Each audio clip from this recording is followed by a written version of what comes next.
Hey, Judy Hagler with Aux'Arc Climbing. We're going to talk a little bit about this center post here.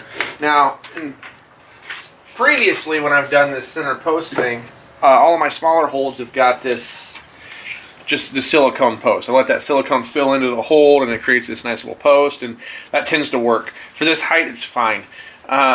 The only reason I've considered not using this post is if I need to have something removable so that the hold will slide out easier, which I might do in the future. But this works just fine for this for the most part. They're flexible enough. That's not very often I have any issues. I think this one's got a slight tear in it, but not bad.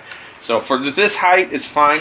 I think when you start getting probably about 2 inches, maybe 3 inches, 2.5, 3 inches, you need to start looking at doing other options because they start getting pretty floppy and they don't have the rigidity to stay up through the hold. So my first super deep hold is this giant chicken head thing that I ran out of silicone. I finished it off with some old, just regular pump silicone. It works, but so I originally just did this giant peg in here and didn't think about it too much, and it has never had any rigidity. I've always had to like pin it and stretch it out to keep it from flopping over in the silica or in the resin during the casting. So this process is pretty rough, and this I've only cast twice out of this, I think. Just twice, and I'd like to save this mold, but I'm gonna have to do something different with this peg.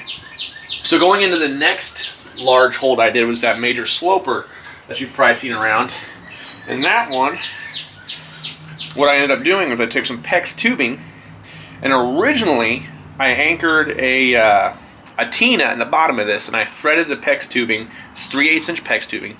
I threaded the 3/8 inch PEX tubing into that T-nut and then had it suspended, or it's just sitting in the hold like this, and then cast that silicone up over the top of it. What I found was that this T-nut wanted I needed to turn the peg to break it loose inside of the mold, and I would actually end up tearing the T-nut out of here, and I had to try and fix this section here. And I just had to pull the T-nut out completely. The T-nut anchoring in here was not good. What I found instead was that I left that socket down there, and I can just slip this in the bottom like so, and it'll cast great. And then when I'm done, I can pop the hold out of the mold, I can pop the peg out of there, and it works great. So going forward, I'm probably going to start doing that I'm going to obviously do that with my bigger holds here. And all I'm going to do is I've got this PEX tubing that I'm going to run through there and create that hold with. Now I noticed with the PEX tubing, I got to clean up this end a little bit before I dump it down in there. I noticed with the PEX tubing that the tolerance is super tight.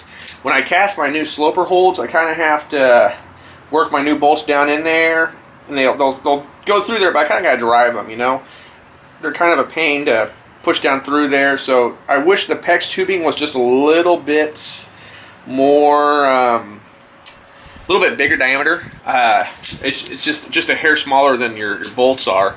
The threads specifically, I think everything else will be fine. But the PEX tubing is the only thing I've seen in this diameter that is rigid enough to do what I need it to do.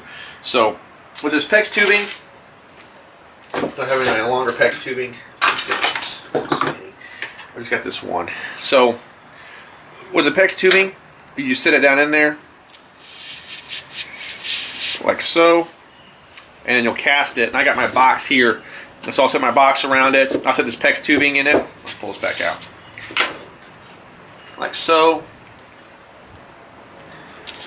like this.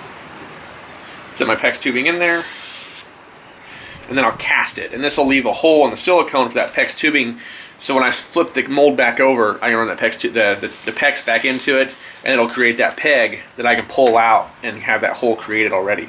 So that's how I'm doing this right here, and it seems to be working really good. I've been really happy with it. I think it's where I'm going to go with in the future, and if you have a better method, let me know. But excuse me, I think this is the way to do it for now. So, and we'll go ahead and cast silicone, and I'll show you this when it's completed. And that'll be pretty slick. So.